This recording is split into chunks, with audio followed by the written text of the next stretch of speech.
যালিকাল কিতাবু লা রাইবা ফি। আমার ভিতরে ভুল তো দূরে থাক, ভুলের কোনো অবকাশই নাই। যেরকম সুবহানাল্লাহ। এবার আপনি কোরআনকে প্রশ্ন করেন, কোরআন পৃথিবীতে তুমি আসলে, আসার পূর্বে তোমার স্থান কোথায় ছিল, কোথা থেকে তুমি আসলা? কোরআন বলে দিচ্ছে বাল হুয়া কুরআনুম মাজিদুন ফি লাউহিম মাহফুজ। সুবহানাল্লাহ। পৃথিবীতে আসার আগে লাউহে মাহফুজে আমি সুরক্ষিত অবস্থায় ছিলাম। যেরকম সুবহানাল্লাহ। প্রশ্ন করেন কোরআন তুমি কার পক্ষ থেকে এসেছো? এবারে জবাব তো হয়তো কোরআনে নাই। কি বলেন? তানজিলুম মির রাব্বিল আলামিন, রবের পক্ষ থেকে আমি তোমাদের মধ্যে এসেছি। সুবহানাল্লাহ, সুবহানাল্লাহ। কার পক্ষ থেকে? আল্লাহর পক্ষ থেকে। তাহলে এবার যদি বলেন আসলে তো রবের পক্ষ থেকে, তাহলে নাজিল হলে কার উপরে, কার কাছে আসলে তুমি? এটা জবাব নাই। তাবারাকাল্লাযী নাযালাল ফুরকানা আলা আবদিহি লিয়াকুনা লিল আলামিনা নাযীরা। ওই বরকতময় রব যার পক্ষ থেকে আমি এসেছি, লিয়াকুনা কি বলে, বিয়া কি তাবারাকাল্লাযী নাযালাল ফুরকান, যিনি এই ফুরকান নামক কিতাব নাযিল করলেন আলা আবদি, সিও বান্দা তথা এই মুহাম্মদ সাল্লাল্লাহু আলাইহি ওয়াসাল্লাম ওনার উপরে নাযিল করেছেন। যেরকম সুবহানাল্লাহ।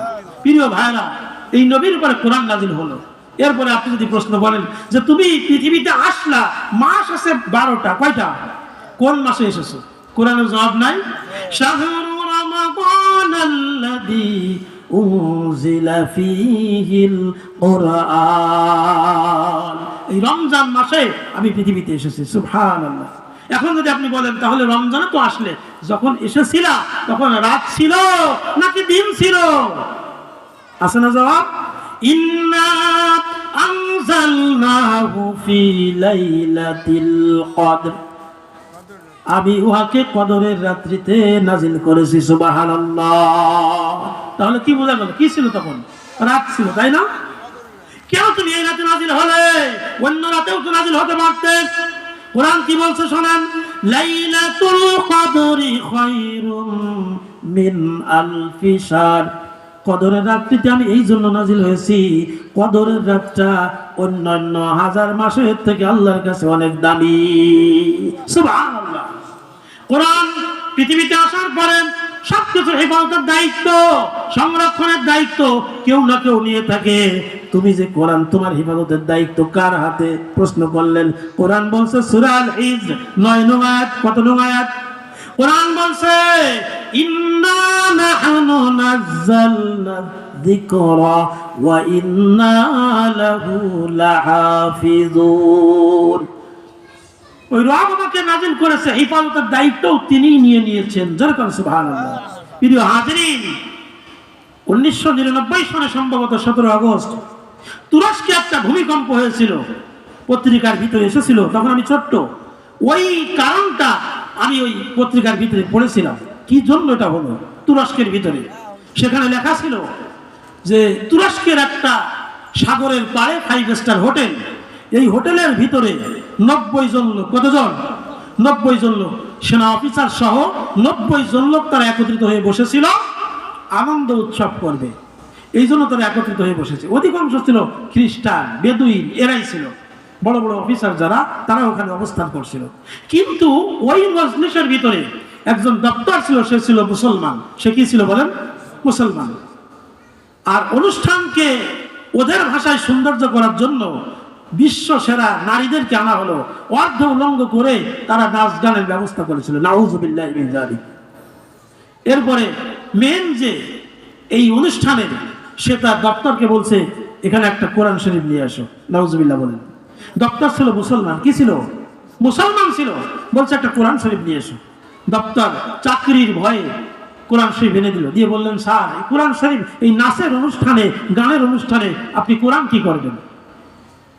তখন ওই লোকটা বলেছিলাম, খ্রিস্টানদের যে মেন, তিনি বলতেছেন কি করে তুমি দেখতে থাকো, তুমি এবার কোরআনুল কারীমের সূরা আল হিজর এর 9 নং আয়াতটা বের করো। দপ্তর বের করে দিলেন, বললেন ওখানে লেখা কি পড়ো। উনি পড়লেন ইন্না নাহনু নাযালনা যিকরা ওয়া ইন্না লাহু লাহাফিজুন।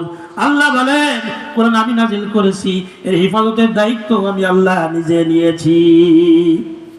এবার উনি বলতেছে, দেখতেছে আমি এখন কোরআনের মালিক, এই কোরআনকে কিভাবে হেফাজত করে চ্যালেঞ্জ করলেন। কোরআনের পৃষ্ঠাগুলো ছিঁড়ে ছিঁড়ে উলঙ্গ মেয়েদের পায়ের নিচে ফেলে দিলেন। নাউজুবিল্লাহ। ডক্টর ওখান থেকে দৌড়িয়ে পালিয়ে চলে গেলেন, যে কোরআনের সঙ্গে চ্যালেঞ্জ করেছে এখনই তো গজব হবে। উনি দৌড় দিলেন। প্রিয় হাজিরিন, পত্রিকার ভিতরে এসেছিল, আমার স্পষ্ট এখনো খেয়াল আছে, পত্রিকার ভিতরে এসেছিল সঙ্গে সঙ্গে এই পাশের যে সাগরটা ছিল, সাগরের পানি দুই দিকে এরকম দুই ভাগ হয়ে গিয়েছিল। মাঝখান দিয়ে আগুনের মতো আলকে এসে মাত্র 35 সেকেন্ডের ভূমিকম্পে 5 স্টার হোটেল সহ আশেপাশের এলাকা নিয়ে 50 লক্ষ মানুষ আল্লাহ একযোগে বিদায় করেছিলেন। নাউজুবিল্লাহ। তাহলে বলেন তো কোরআনের মালিক আছে না নাই? যারা বলেন আছে না নাই? কোরআনের মুজিজা এটাও চিরসত্য। 1988 সনে পাকিস্তানের সামরিক শাসক উনি জিয়াউল হক সাহেব বিমান দুর্ঘটনায় মারা গিয়েছিল। তো প্রেসিডেন্ট সাহেব নিয়মিত কোরআন তেলাওয়াত করতেন, পকেটে একটা কোরআন থাকতো। সুবহানাল্লাহ বলেন। আর আমাদের পকেটে কি থাকে? কি থাকে ভাই একটু চিন্তা করতে পারেন? ওনার পকেটে কোরআন থাকতো, মাঝে মাঝে পড়তেন। বিমান দুর্ঘটনা ঘটে গেল, গোটা বিমান পুড়ে ছাই হয়ে গেল, প্রেসিডেন্টের বডি পুরো পুড়ে গেল। পকেটে যেই কোরআন শরীফ ছিল, কোরআনের জ্বলন্ত প্রমাণ মুজিজা করে দেখা গেল যেই কোরআন ওনার কাছে ছিল ওই কোরআনের একটা পাতাও নষ্ট হয় নাই। সুবহানাল্লাহ। প্রিয় ভাইরা, এর হেফাজতের দায়িত্ব কার হাতে? বলেন না কার হাতে?